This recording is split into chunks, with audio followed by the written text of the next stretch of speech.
Ya, puji Tuhan, selamat pagi, Shalom.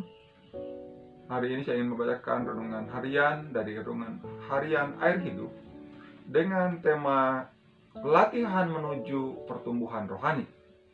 Filipi 1 ayat 10 berkata, sehingga kamu dapat memilih apa yang baik, supaya kamu suci dan tak bercacat menjelang hari Kristus. Kehidupan Kristen yang normal adalah kehidupan yang semakin bertumbuh secara rohani, seperti tanaman yang melewati fase demi fase untuk bisa tumbuh menjadi pohon yang berbuah lebat.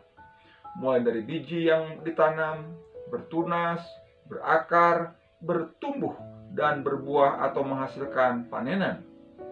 Orang percaya harus mengalami pertumbuhan. Kasihmu makin melimpah dalam pengetahuan yang benar dan dalam segala macam pengertian. Filipi 1 ayat 9.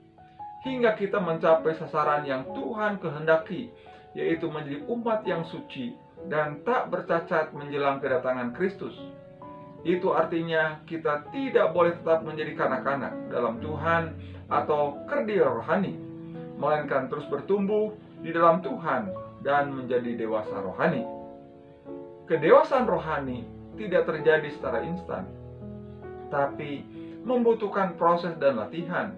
Bukan dalam sehari, seminggu, sebulan, atau setahun, tetapi di sepanjang hidup kita. Hal apa saja yang perlu dilatih? Yang pertama, membaca dan merenungkan firman Tuhan. Firman Tuhan adalah makanan bagi jiwa dan roh kita. Alkitab menyatakan manusia hidup bukan dari roti saja, tapi dari setiap firman Tuhan. Matius 4 ayat 4. Sebagaimana tubuh jasmani kita membutuhkan makanan yang bergizi untuk tumbuh, demikian pula tubuh rohani kita juga harus diberi makanan rohani, yaitu firman Tuhan setiap hari. Janganlah engkau lupa memperkatakan kitab Taurat ini, tetapi renungkanlah ini siang dan malam, supaya engkau bertindak hati-hati sesuai dengan segala yang tertulis di dalamnya. Sebab dengan demikian perjalananmu akan berhasil dan engkau akan beruntung. Yesus 1 ayat 8. Selain membawa pertumbuhan rohani, membaca dan merenungkan firman Tuhan juga menjadi kunci untuk mengalami berkat Tuhan. Yang kedua, bertekun dalam doa. Alkitab menasihati supaya orang percaya dengan tidak jemu-jemu berdoa. Lukas 18 ayat 1. Kristus sendiri memberikan teladan bagaimana ia memulai hari dengan berdoa. Matius 1 ayat 35.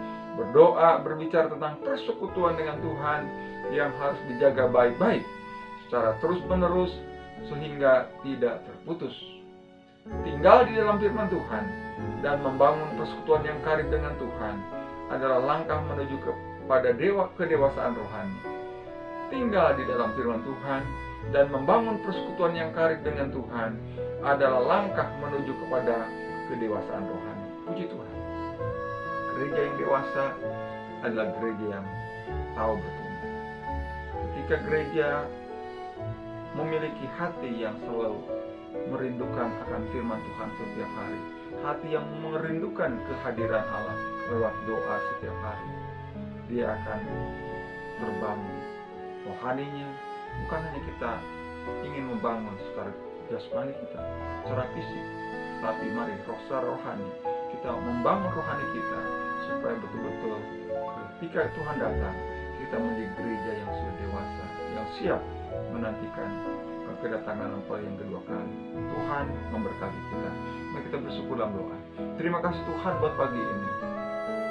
Ajar kami selalu Tuhan untuk kami mencintai setiap firman Tuhan yang kami baca, yang kami dengar, yang kami perhatikan. Dan biarlah firman-Mu menjadi rema bagi kehidupan kami. Kami melakukan setiap firman Tuhan dalam kehidupan kami Tuhan. Dan ajar kami selalu hidup bergaul karib dengan Tuhan lewat doa-doa kami. Biarlah waktu-waktu kami Tuhan bukan hanya kami habiskan untuk mungkin mencari uang, untuk hidup, untuk memuaskan kedagingan kami, tapi biarlah juga waktu-waktu yang kami terima kami pergunakan untuk membangun waktu berdoa. Terima kasih Tuhan dan bersyukur buat renungan pagi ini. Kami menyerahkan sepanjang hari ini di dalam nama Tuhan Yesus. Haleluya.